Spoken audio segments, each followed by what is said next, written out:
gimana caranya gampang pertanyaan gue gampang apa gimana caranya memotivasi diri ini semisal ya nggak ada pilihan untuk mandi Nggak ada pilihan untuk mandi. contoh-contoh. Kalau dalam konteks stres kerja, menurut gue yang paling efektif bagi gue sendiri adalah gue harus ingat kalau kerja itu, maksudnya mungkin karena gue kerja buat perusahaan gitu, orang lain gitu ya. Jadi gue mikir kayak di luar itu gue juga punya kehidupan lain. Dan maksudnya ketika misalnya responsibility only goes so much, tapi di luar itu kan gue ada keluarga, gue ada teman, gue ada punya, misalnya gue punya hobi atau gue punya apa. Halo sobat-sobat Landak, kembali lagi di podcast Landak. Hari ini kita sudah kedatangan tamu sangat spesial. Sebenarnya yang spesial. Spesial dong. Iya, perkenalkan di sini ada Stephanie Belinda Pribadi. Halo. Iya, dia psychology graduate dari Atmajaya University ya. Ya, nanti ya mungkin bercerita sekarang ya ngapain atau Boleh. di university ya banyak belajar apalah. Oke, boleh. Jadi nggak usah kita spill pas awal-awal biar menarik Boleh. kan. Nah, bagi sobat-sobat yang nanti mau mendengar di Spotify atau mau melihat juga di YouTube, itu nanti juga kita upload ya. Bisa di-share juga bagi teman-teman yang berhalangan hadir sekarang. Carinya di medsos ya landak.id atau landak. Lah. Nah, sini udah ada banyak list pertanyaan nih. Wih, mantap dong. Iya. nggak apa-apa. Kita nggak akan sampai ya, istilahnya memanggang itu ya. Itu santai aja. Oke, gas. Nah, pertanyaan pertama. Boleh. Apa yang membuat Hani ini, biasa dipanggil Hani ya, Iya, betul. tertarik untuk menimba ilmu di psikologi? Oke. Kalau jawaban jujur sih sebenarnya pas itu bingung sih mau ambil jurusan apa. Oh, bingung. Bingung, karena kayak belum tahu gitu sukanya kemana. Karena aku tipe orang yang go with the flow kan. Jadi kayak ambil jurusan apa ya? SMA-nya kan IPA. Jadi kayak bingung mau ambil apa. Terus waktu itu salah satu sekolah cadangannya tuh Atma. Sekolah cadangan. Iya. Oke. Nah, terus habis itu Yang bukan cadangan apa? SBMPTN lah, negeri gitu. Oke, lanjut Ya, silakan. terus habis itu pas cari tahu Atma bagusnya apa ya gitu. Salah satu yang menarik buat aku kayaknya psikologi deh gitu kan, dengerin orang-orang cerita, aku suka dengerin orang cerita gitu-gitu. So, awalnya dari situ sih. Oh, ini sebenarnya berarti sama juga ya milih IPA gitu ya, karena juga mungkin kedepannya lebih banyak yang bisa dipilih. Padahal sekarang Ya, mau IPA sama-sama IPS. aja ya. Ya kita generasi yang sama-sama terjebak lah Iya. istilahnya. Iya, benar banget. Nah, kalau apa namanya pengalaman si Han ini pas di Univ Oke. psikologi. Kalau selama kuliah sih aku tipe orang yang lebih suka partisipasi di organisasi yang kampus, karena biar ketemu sama fakultas lain juga gitu, nggak yang psikologi aja kan. Kalau psikologi aja suka ngeliat di kelas gitu kan, jadi pengennya di yang kampus gitu sih paling. Sama pernah ikut lomba juga. Lo setauku berarti kan IPA penabur kan ya? Betul. Sama-sama penabur. Yoi. Jadi kalau ya bagi sobat-sobat yang nggak tahu ya, kalau IPA di penabur itu biasanya sekolah di kelas, istirahat di kelas, mau setelah sekolah juga Betul. di kelas. Habis itu pulang les. Pulang ya di sebuah kelas yang beda lah. Iya, betul. Nah, berarti kalau di universitas sudah mulai ya lebih ke arah mulai keluar lah dari kelas lah. Iya. Nggak terlalu matiin akademisnya atau memang mau lebih berorganisasi, bertemu banyak orang. Aku tipe orang yang kayaknya pendidikan tetap nomor satu ya. Pengen sih organisasi, tapi kayak ngerasa ya yang paling penting nomor satu ya kelas dulu gitu. Jadi aku nggak gitu yang aduh organisasi nomor satu, kelas skip demi organisasi gitu, enggak sih. Oh, berarti balance-nya masih ada lah. Nggak Pengennya gitu pada saat itu. pengennya begitu. Berarti ya, apa sebenarnya yang terjadi? Sebenarnya yang terjadi mungkin paling sibuk aku di semester 3 ya. Semester Sibuk 3, oke. organisasi maksudnya. Jadi nilainya sempat turun gitu. Oh. Tapi semester 4 karena mulai online dan mulai kayak acara-acara kan, acara-acara organisasi pasti harus adapting lagi kan. Nah itu ya aku berusaha buat bounce back gitulah. Nah, nilai rendah nih sebenarnya standarnya banyak. Ini kalau di balik lagi penabur. Waktu itu tuh ada yang KKM-nya 70. Nah, 75 actually. 75. Betul, 75. Ya untung generasinya sudah lewat dari sekolahnya. Jadi kayak ya rendahnya tuh maksudnya oke, passable atau KKM atau Bukan rendah kayak gimana, maksudnya turun aja. Jadi kan kalau IP kan naik turun ya pasti. Nah 3 tuh lumayan agak turun, semester 3 tuh lumayan agak turunnya, lumayan 0,1 something lah gitu. padahal banyak yang berbangga ya udah dapat apa namanya 3,2 gitu lah. Ya Iya. kalau begitu setelah tahu oh ini ternyata berorganisasi berefek ke akademis. Nah, gimana tuh cara menjaga keseimbangannya? Mungkin karena semester 3, pokoknya aku lumayan aktif tuh semester 2, semester 3, semester 4, maksimal semester 4. Aku udah mulai ngerasa kayak oh acara-acaranya akan begini aja gitu. Jadi kayaknya mungkin bisa cari pengalaman yang lain. Contoh kayak aku pengen ngasdos waktu itu. Jadi kayak kalau acaranya akan ini aja pasti mungkin akan berulang-ulang. Mungkin teman-temannya beda, pesertanya beda, sure. Tapi kan secara garis besar pengalamannya akan kurang lebih 80% sama lah gitu kan. Jadi aku cari pengalaman yang lain. Jadi aku stop dulu, organisasinya aku kurangin gitu. Oh, kalau boleh di-share ya, organisasinya tuh satu, betul? Organisasinya satu tapi aku tipe yang panitia lepas. Jadi 2 bulan acara, break, terus ada acara lagi, panitia lagi, break gitu. Oke, berarti kayak nggak selalu ada di tempat karena Betul. juga ya mungkin kayak tadi repetisi tadi kan Iya, membuat kayak iya. semua jadi ya mungkin membosankan. Nggak pernah kepikiran kalau misal kayak mau masuk ke organisasi lain atau mengerjakan sesuatu di luar universitas itu. Waktu itu makanya pernah ikut lomba sih. Jadi waktu ditawarin kayak ya udah coba aja gitu. Lomba apa? Lomba debat psikologi. Oh makanya nih yang habis ini. Jadi kayak apa namanya?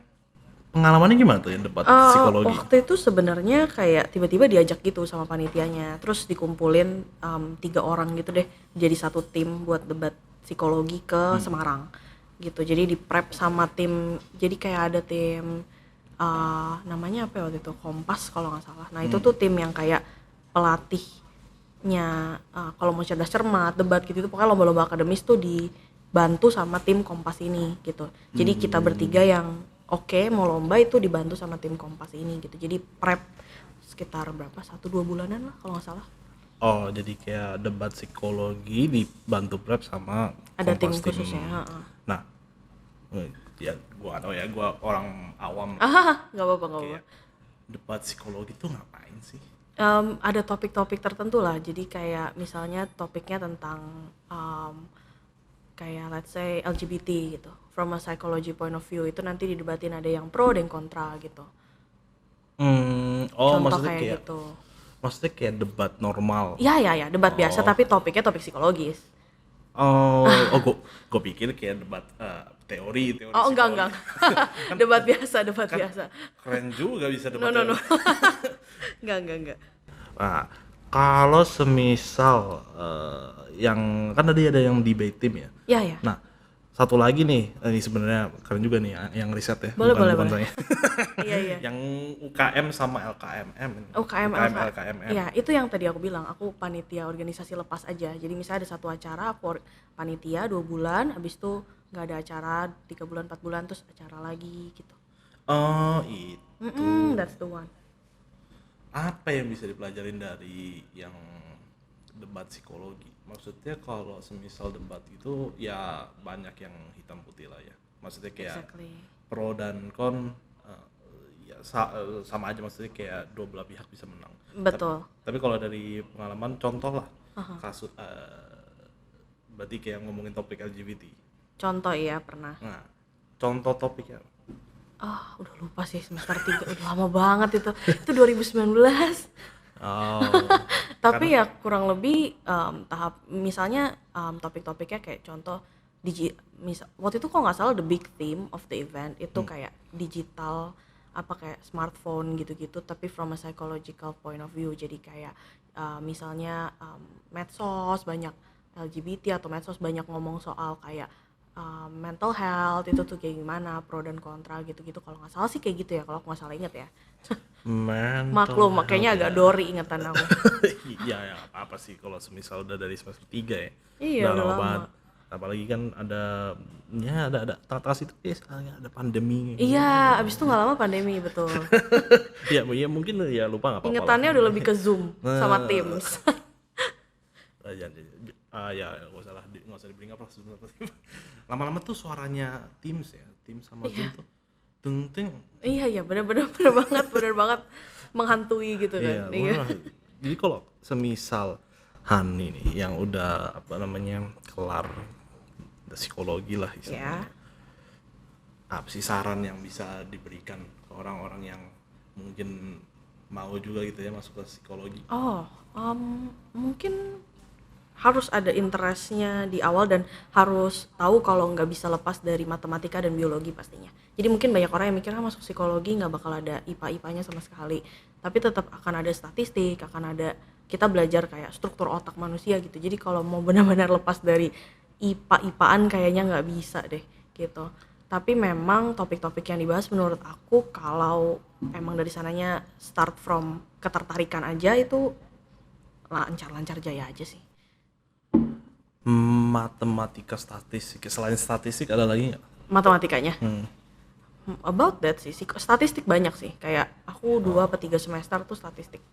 Iya sebenarnya banyak sih ya dipakai itu statistik.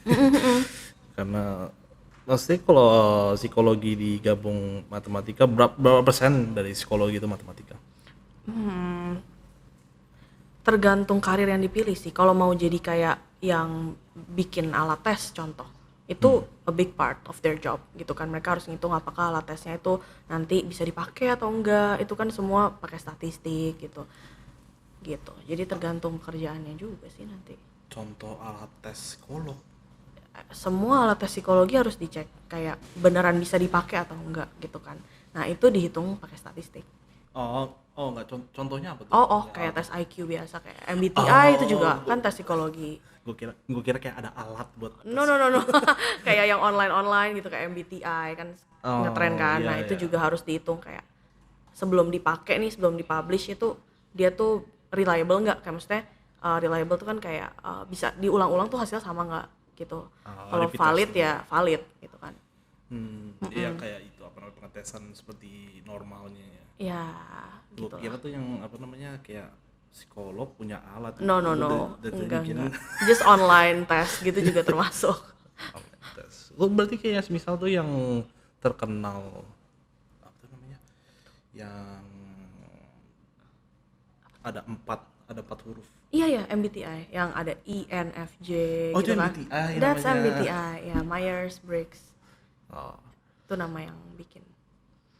mantap sih. Kalau Hani sendiri Apa? Kenapa? apa tuh MBTI-nya? Kalau boleh tahu. MBTI is a alat tes yang untuk mengetahui. Bukan. Hani sendiri. Oh, MBTI gua maksudnya. Terakhir Soalnya tes. kelihatan tegang. Iyalah, kan lagi dikasih kamera banyak. MBTI aku INFP atau enggak INFJ karena itu sesuatu yang bisa berubah over time sih. INFP sama INFJ. I'm an introvert. Itu kayaknya yang di sekitaran 1-5% ya. Mungkin ya. Rarity, langka. Gitu kah? Aku nggak tahu lagi. Iya. Ya sebenarnya bagus aja sih. Maksudnya kayak nggak semua orang harus introvert sama nggak semua orang harus extrovert. Betul. Pasti kan ada persenannya kayak mungkin lebih ke introvert tapi pasti ada sisi ekstrovertnya dan juga sebaliknya sih. Iya benar. Nah, Siapa? apa nih pertanyaan apa? Dari Niko Prakoso. Dari Niko Prakoso. Dari Niko Prakoso. Pertanyaannya adalah antara tes kepribadian MBTI dengan Big Five yang lebih bagus dan akurat untuk dipakai yang mana sih? Wah, Nah, mungkin yang sobat-sobat YouTube nggak kedengeran. Bedanya tes kepribadian MBTI sama Big Five. Wah, ini berasa lagi kuliah gue. Kayak ada dosen gue tuh barusan tuh. Sejujurnya kalau beda mungkin yang mereka sepengetahuan aku ya ini mungkin aku juga nggak pinter-pinter banget dalam hal ini gitu. Yang sebagai spektrumnya itu beda. Jadi kayak contoh misalnya kita ngukur kepintaran orang dari matematika sama kita bisa mengukur kepintaran orang dari let's say kayak misalnya dia nyetir mobil. Itu kan dua hal yang berbeda gitu kan. Cuman yang nggak sebeda itu sih, tapi ya you get my point. Jadi kayak akurat atau enggak ya itu balik lagi ke orangnya. Mungkin kalau misalnya dia tes dua-duanya mungkin dua-duanya akurat, tapi kan spektrum yang dipakai itu berbeda. Nah, benar tuh. Iya, kayaknya lebih mending kalau dites dua-duanya. Oke, thank you ya Niko Prakoso. Apakah terjawab sobat Niko Prakoso?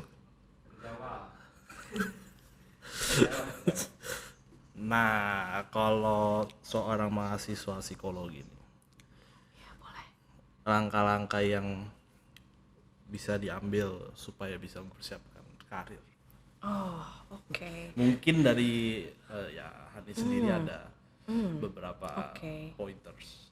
Oke, kalau di kampus aku dulu ya, itu setelah semester 6, mungkin a little backstory, kalau di awal itu kuliah, psikologinya itu lebih ke banyak teori lah, kita kan S1 pasti gitu ya, banyakkan teori daripada praktek, itu kayak udah biasa gitu. Tapi kalau mulai semester 6 atau 7 ya, aku lupa, itu bisa mulai pilih yang namanya penjurusan.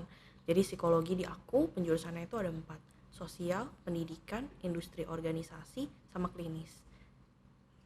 Industri organisasi buat Itu lebih ke HR. I Ya see, lebih ke oke. HR. Kalau klinis lebih ke psikolog, kalau sosial ya sosial, pendidik ya lebih ya pendidikan gitu lah ya.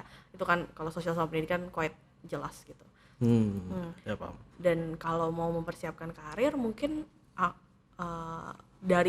dari selama kuliah sebelum penjurusan itu kan kita udah mulai tahu nih, pelan-pelan lah ya, nggak pasti dari semester 1 udah tahu, ya mungkin ada juga yang dari awal udah tahu, cuman pelan-pelan mungkin bisa di-build lah interestnya tuh lebih kemana gitu. Kalau udah semester 6 kan oke, setahun lagi gue lulus nih gitu kan, bayangannya kayak gitu, setelah lulus gue mau apa gitu, itu balik lagi ke masing-masing sih sebenarnya.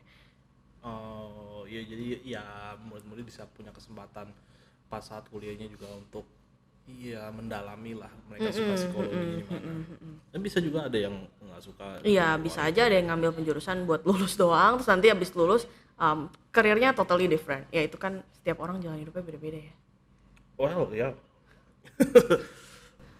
Nah, kalau misalkan ngeliatin era digital sekarang, Waduh, berat nih. Gak keangkat nih gue. nggak seperti itu. Kayak seorang kita posisikan diri kita sebagai mahasiswa psikologi Boleh. yang barusan lulus lah. Boleh.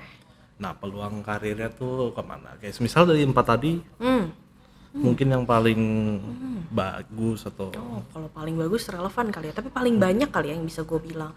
Paling banyak itu ke HR, sama abis itu lanjut S2 jadi psikolog. Itu yang paling banyak. jadi berarti belajar dulu sebagai HR baru maksudnya Two pisah, different things. Ya. Oke.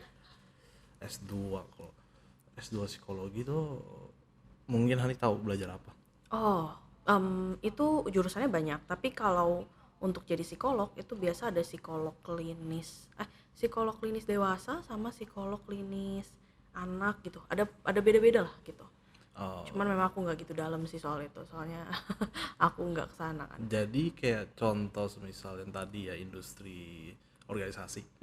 Berarti apakah ada kebutuhan untuk S2 gitu? Semisal dia kayak kan tadi Hani bilang tujuannya untuk menjadi HR suatu company berarti kan. Iya, banyak yang kesana sih. Nah, kalau semisal ada nggak sih level 2-nya HR? Oh, interesting. S2-nya ada sih, kalau nggak salah Human Resource Management gitu ada beberapa kampus yang provide S2 di bidang itu gitu. Ada juga yang S2-nya psikologi di bidang industri organisasi itu juga ada gitu. Belajar apa jujur gua nggak tahu ya.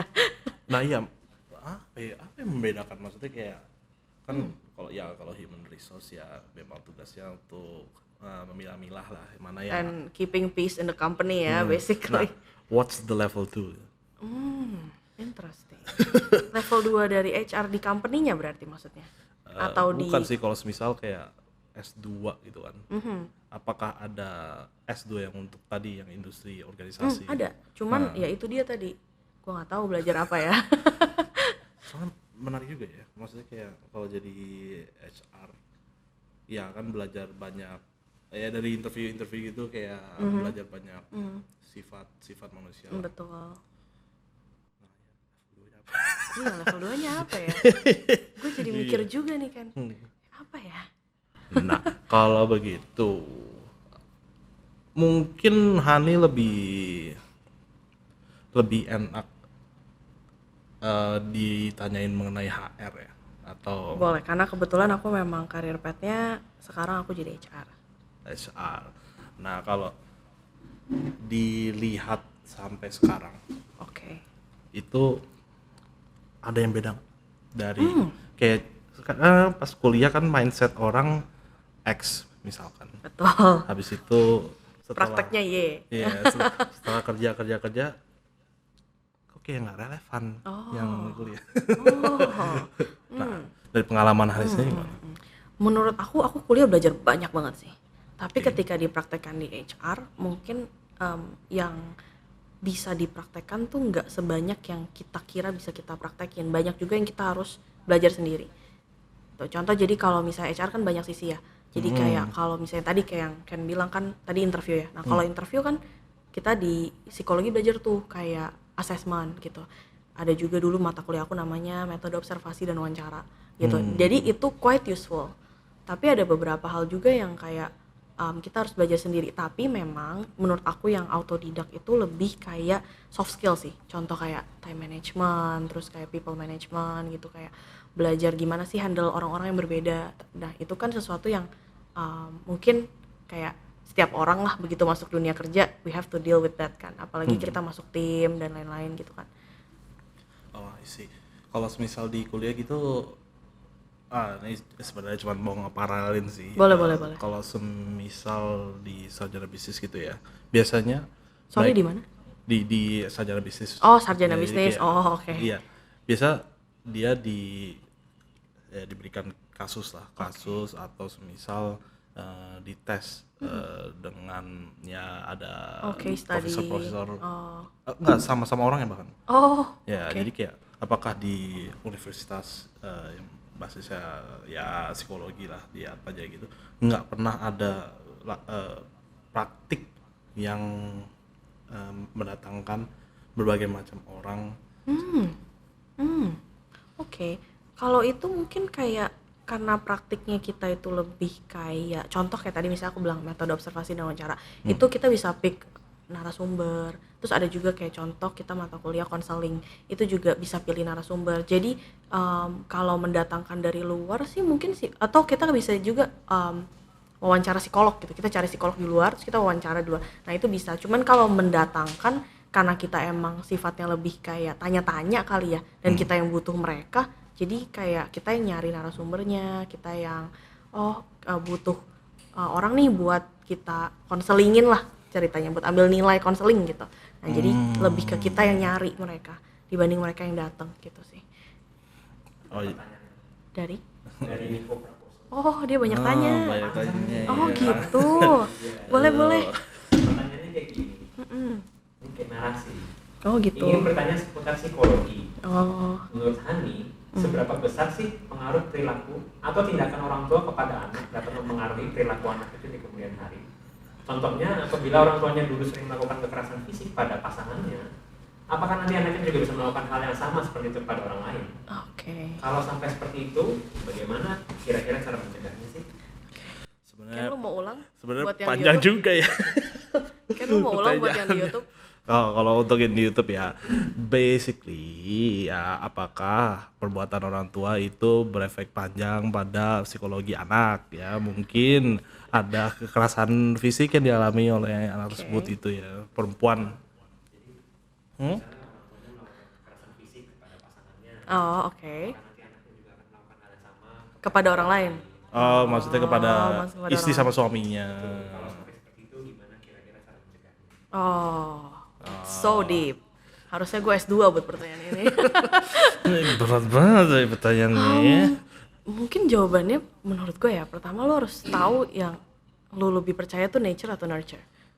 Karena kalau misalnya lo percaya genetik itu pasti turun. Kalau lo lebih percaya nature, dan ya pasti pikirannya oke, anaknya pasti akan juga kayak gitu. Tapi kalau lo juga percaya nurture, kayak ya kalau lingkungannya kayak gitu, anak itu mungkin gak akan kayak gitu kan. Nature tuh kan lebih kayak turunan, nurture tuh lebih dari lingkungannya gitu. Dan pasti kayak gitu atau enggak, ya menurut gua enggak sih, tergantung lagi kan anak itu hidupnya gimana dan lain-lain, walaupun dia ngelihat, tapi kan personally ya, to me kayak lagi-lagi tergantung sih. Tapi kalau untuk cara mencegahnya, menurut gua ya kalau memang anak ini sadar dia punya tendensi untuk melakukan hal tersebut dan dia sebenarnya nggak mau, tapi dia karena bawaan orang tua gue nih, terus kayak ya gue sebenarnya nggak mau kayak gitu, ya seek help, ya look for psychologist, look for psychiatrist, anything to help you gitu understand better, kayak gimana caranya gue supaya nggak go to this extent. Kalau misalnya let's say gue marah sama pasangan gue nih gitu kali ya. Seperti itu, tapi malah jadinya gue yang mau nanya. Gue jadi takut. Nggak serius itu. Kalau semisal memang kan Kita harus tanya Niko Prakoso dulu, terjawab atau enggak? apakah terjawab pertanyaan Prakoso? sobat Niko Prakoso? Ya boleh. Nah, Takut. aduh jadi lupa kan tadi yang mau nanya apa. Ya oke, ada pilihan nature atau nurture dan itu subjektif. Tapi kalau semisal memang sudah ya apa ya istilahnya tersirat ya, bukan tersirat. In there. Sudah In the ada nature. di dalam Iya. nature anak itu. Iya. Habis itu dan lama juga nggak pernah nanya ke seorang psikolog. Oke, sorry gue ketawa. That's nothing, it has nothing to do with the question, sorry. Iya, nggak apa-apa. Nah kalau apa namanya sudah lama ya kan. Apanya nih yang udah lama? Yang tadi apa namanya sifatnya sudah ada oke. di dalam anak Tendensinya itu, udah lama. tendensinya sudah lama. Iya. Habis itu nggak tahu nih kalau perlu ke psikolog. Iya. Dan udah dewasa. Habis itu ya kejadian berulang gitu. Oh, dia yang ngelakuin ke pasangannya. Terus pertanyaannya adalah? Nah itu kalau misal Hani punya teman seperti itu ya maksudnya memberikan seperti lu mendingan ke psikolog ini, Oh. tapi belum tentu dia mau. Oh, betul. Iya, jadi pertanyaannya? Cycle-nya berulang lagi dong. Oke, menurut gue kayak sejujurnya itu memang sesuatu yang nggak bisa kita hindarin sih ya. Kalau memang dia dari awal udah ada tendensi untuk melakukan hal tersebut, dari awal memang belum tentu kita bisa hindarin 100% gitu. Sebelum dia seek help, of course. Nah, tapi di Indonesia sendiri, gue ngomong gitu juga, gue sadar 100% kalau di Indonesia psikolog itu bukan sesuatu yang lu cari ketika lu ada masalah. Itu masih kayak tabu lah, ngapain ke psikolog, apalagi kalau yang udah lebih berumur ya, kayak ngapain, kayak tabu lah gitu maksud gue. Kayak mendingan cerita sama temen, cerita sama orang tua, padahal mungkin teman dan orang tua maybe they know best what's for they don't really know mungkin apa yang terbaik buat lo gitu kan. Ya gitu sih, tapi ya kalau misalnya dia punya tendensi itu pasti ya gue harus di acknowledge dulu kalau memang itu bawaan kan, ceritanya itu bawaan kan. Nah jadi ya diajak ngobrol dulu kenapa dia merasa perlu untuk melakukan itu ke pasangannya gitu. Itu kan harus dikorek-korek kayak oke, lu ngelihat itu, tapi kenapa sekarang lu merasa lu harus melakukan hal yang sama, kenapa lu punya dorongan lah untuk melakukan hal yang sama ke pasangan lu gitu loh. Oke. Menurut Hani kira-kira kenapa itu dianggap tabu? Psikolog. Bukan psikolog. Oh iya benar. Ya, orang-orang pergi ke psikolog bukan psikolognya sendiri. Iya maksudnya ya karena itu lebih ke Western culture nggak sih, untuk seek help to professionals in terms of mental health. Karena biasanya kalau orang Asia yang masih kolot banget itu kan mikirnya kayak mental health itu kayak ya udah itu mah, ada yang bilang udah lu ke gereja aja, lu cari Tuhan aja. Ada juga yang bilang kayak udah lu tidur aja, ntar juga besok nggak apa-apa gitu. Padahal sebenarnya mungkin masalah-masalah itu bisa juga yang kalau misalnya itu bisa juga affecting physical health. Jadi contoh ya paling gampang, lagi stres jadi malas makan, itu kan paling gampang ya. Jadi kayak affecting your physical health dan lain-lain gitu. Jadi Atau balik, stres jadi banyak makan. Iya. Nah, lanjut aja. ini lo ngomongin diri lo sendiri ya. Iya pokoknya ya gitu. Jadi kayak mungkin the help that you need to seek mungkin nggak obvious banget, tapi when you seek it then mungkin your life goes on better atau gimana, itu kan ya tergantung lagi kan hasilnya seperti apa ketika dia benar-benar seek help. Tapi kalau kenapa menurut gue tabu ya karena ya itu dianggap kayak udahlah itu malu kurang ibadah aja gitu. Lu stres ya namanya juga semua orang, misalnya paling gampang apa ya, gue burn out kerja, gue stres kerja, udahlah itu malu kurang tidur, Healing aja. iya udahlah lu liburan aja ke Bali 3 hari, besok juga ntar balik dari Bali juga nggak apa-apa gitu, sesimpel itu. Padahal maybe the problem is so much bigger than that kan. Iya. Paus gue. Ya, memang kita sediakan minuman untuk diminum. Oh ya, terima kasih. Tadi yang kayaknya sudah Niko bertanya Prakoso ya. ada mau follow up question ya, gue sampai takut. Makanya tadi sampai itu kan ketawa-tawa. Mungkin kalau sobat Niko Prakoso ya mau bertanya, pertanyaannya jangan panjang-panjang, jangan berat-berat ya. Masih. Nah, sobat lain kalau yang mau bertanya tuh ya bertanya aja. Dipersilakan. Saya Niko Prakoso. Selain Oke. Niko Prakoso ya, Niko Prakoso udah kita ban. Nah, kalau begitu kan ya gimana ya? Kalau misal dari Hani sendiri, gimana cara Hani menghadapi kalau misal stres gitu kan, di tempat kerja? Kan tadi ngomongin stres. Oke. Gimana cara menghadapi stres di tempat kerja? Kalau aku ya, aku tipe orang yang kalau mau nangis ya nangis, mau marah ya marah. Aku merasa kalau emang ada emosinya, let it out gitu. Lagi sebel sama orang, ya you go ranting to your best friend or your trusted person lah. Kalau lagi pengen marah, kalau lagi pengen sedih, kalau lagi sedih pengen nangis, go ahead. Karena menurut aku emotion suppression itu yang kayak bikin makin gila. Karena nanti akan kayak suatu saat pasti akan harus meledak gitu loh. Kayak ibaratnya balon nih ditengkep nih ke air gitu kan, lama-lama kan muncrat semua juga gitu. Ya kayak bubble lah. Iya benar. Lama-lama pecah. Oke, tapi nah, coba balik pertanyaan. Boleh. Dari Niko Prakoso. Dari PRP Lover. Oh, Firma hukum yang bertanya. aduh berat. Apakah work life balance itu beneran ada atau cuma tren gak jelas aja? Dalam kurung dari sisi psikologi. Oh dari sisi Nah, psikologi. dari sisi psikologi, work life balance itu that's sebenarnya bias atau enggak? Oke. Menurut gua personally, of course, karena gue bukan expert juga lah ya, gue cuma lulus S1, itu pun by online, by Teams gitu ya.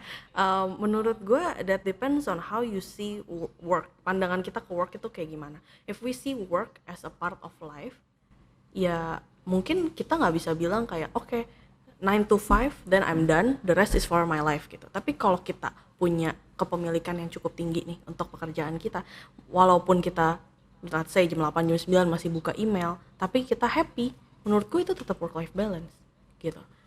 Jadi tergantung lu ngeliat worknya ini tuh kayak gimana gitu.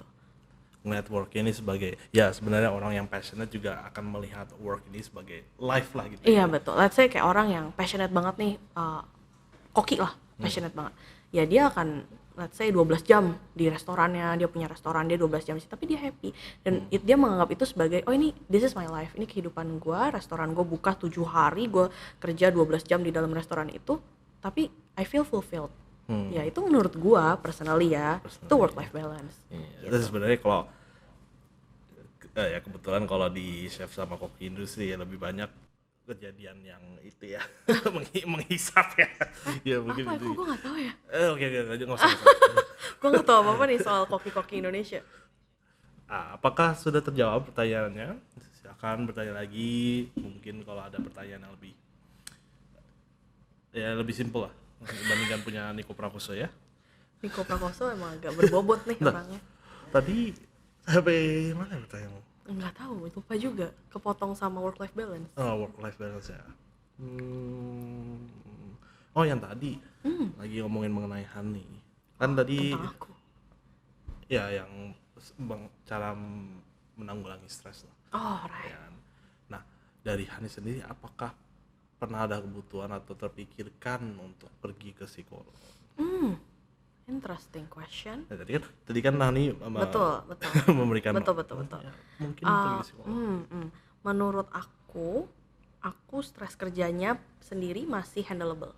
Jadi kayak ada season kalau kerjaan lagi banyak ya lebih capek. Tapi aku merasa aku belum di titik dimana aku butuh guidance lebih untuk kayak aduh gue stres kerja gimana nih gitu. Karena misalnya aku stres nih, aku tipe orang yang I take a long hot shower and then udah gitu, legowo lagi gitu, let's start a new day gitu. Aku tipe orang yang kayak gitu, jadi so far masih aman ya, alhamdulillah gitu sih. Mungkin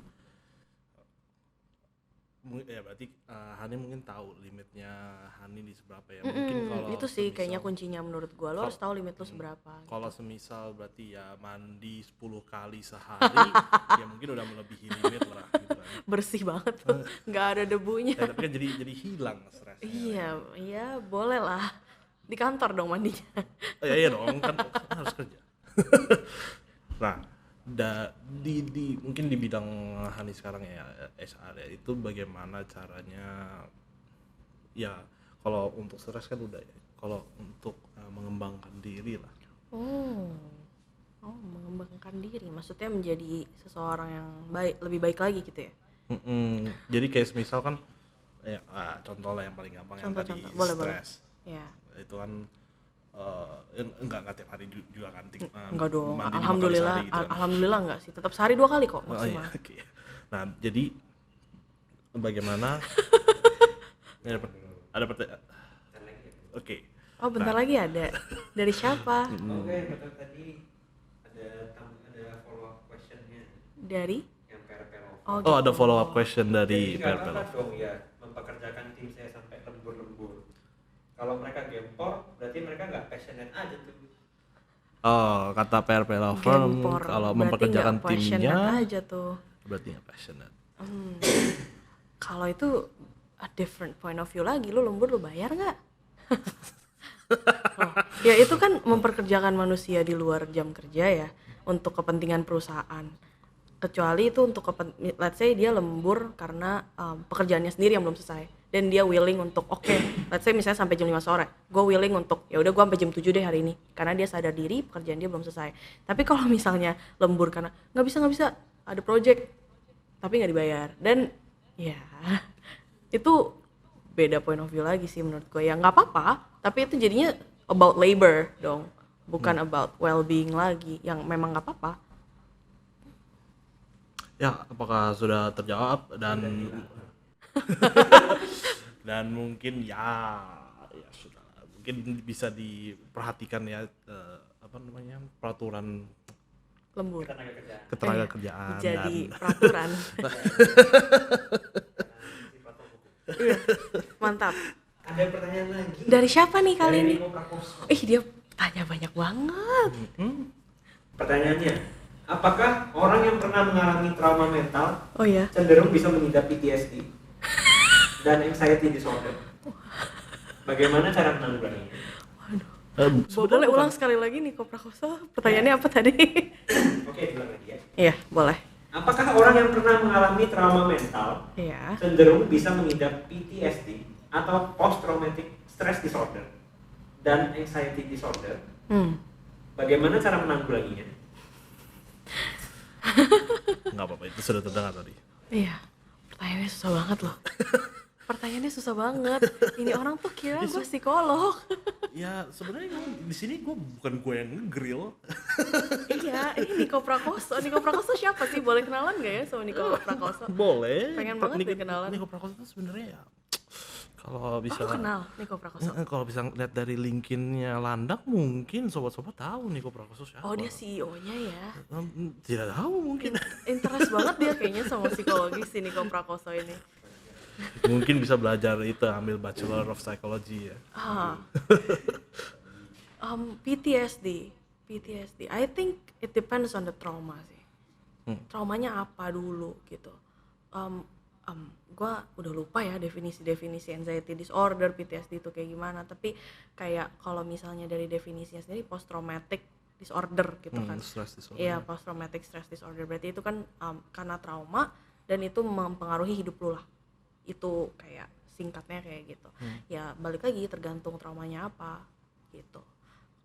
Cara mengatasinya ya apalagi jawaban gue pasti ya seek help if it really bothers you to a point that oke, kayaknya gue butuh bantuan. Pasti setiap orang menurut gue punya threshold yang masing-masing lah, kayak mereka ngerasa gue kayaknya gue butuh bantuan, atau gue butuh at least talk to someone, ngobrol sama orang yang lu percayalah untuk bagiin masalah-masalah lu, kayak oh ya gue ngerasa kayak gini setelah ini gitu, tanpa dianggap lu gila ya sama orang. Karena kan ada kita cerita sama orang terus orang itu nganggap kayak apaan sih lu gitu. Nah kalau bisa jangan cerita sama orang kayak gitu ya. Oke, paham. Ya memang sebenarnya kalau untuk PTSD bener sih tergantung traumanya ya kalau menurut gue ya. Soalnya kan kalau PTSD juga ada yang sulit sekali ya level PTSD-nya. Semisal kayak yang di militer. Ya kayak Nah, 9/11. Ya itu Itu juga. Nah, susah. itu berat sih. Maksudnya ya mungkin lebih harus mendapatkan jasa psikolog yang konsisten. Ya atau psikiater juga helps kalau memang itu lebih cocok. Oke, berarti apakah sudah terjawab?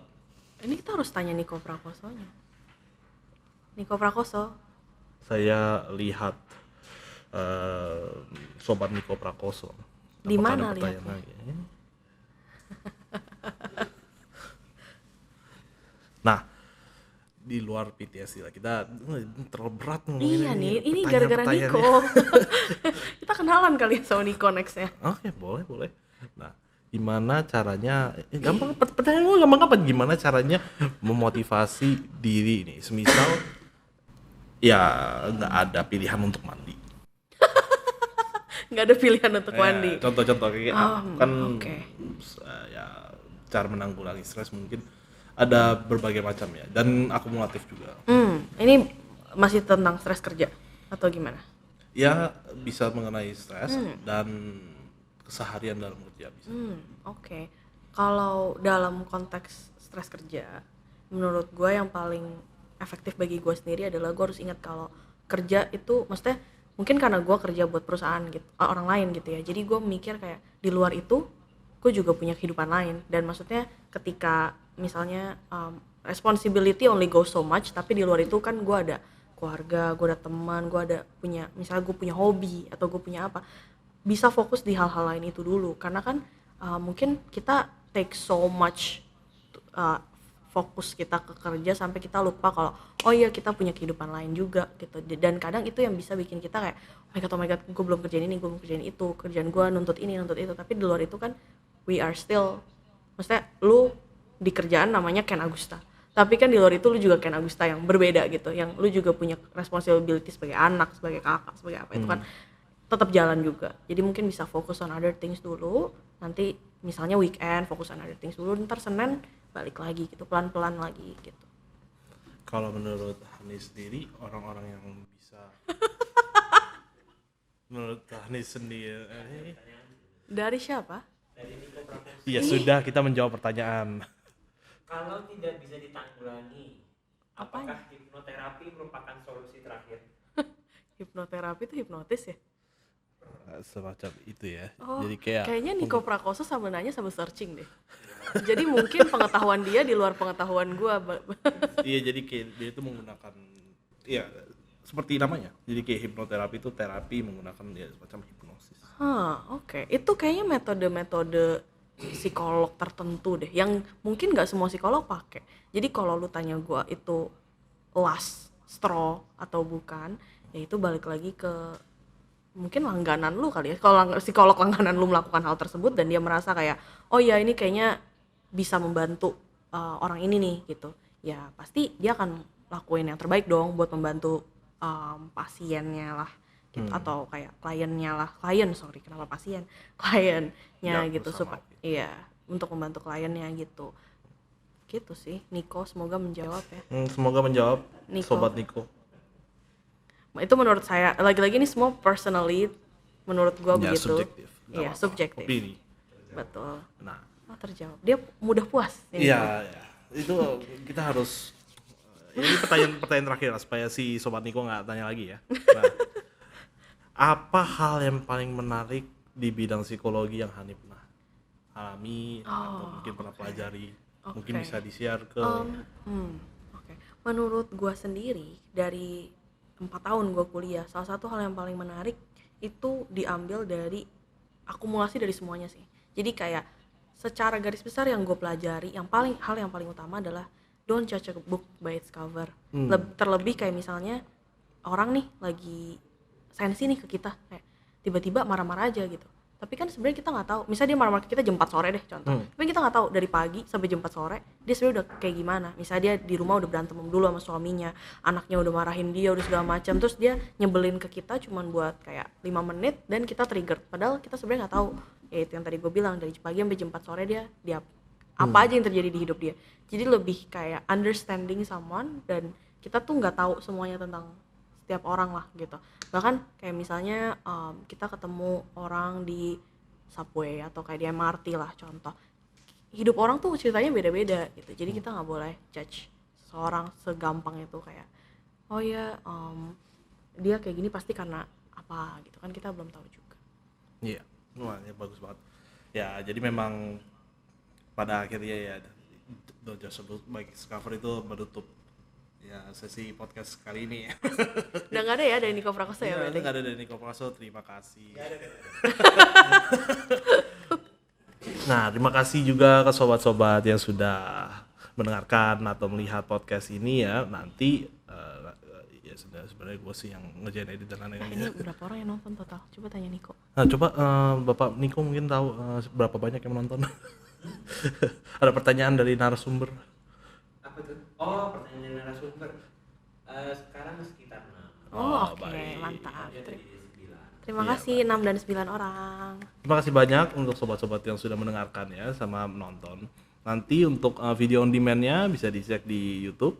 Kalau untuk audionya bisa dicek di Spotify. Namanya Landak dan landak.id ya. Terima kasih atas ya Thanks for having me. pengalaman hari ini. Thanks for having me. Terima Terima kasih kasih juga juga kepada banyak. Niko Prakoso yang sudah banyak bertanya. Terima kasih kepada Ken Agusta juga. And Landak. Dan terima kasih juga untuk Stephanie Terima kasih Belinda banyak. pribadi. Oke. Sampai jumpa sobat di podcast selanjutnya.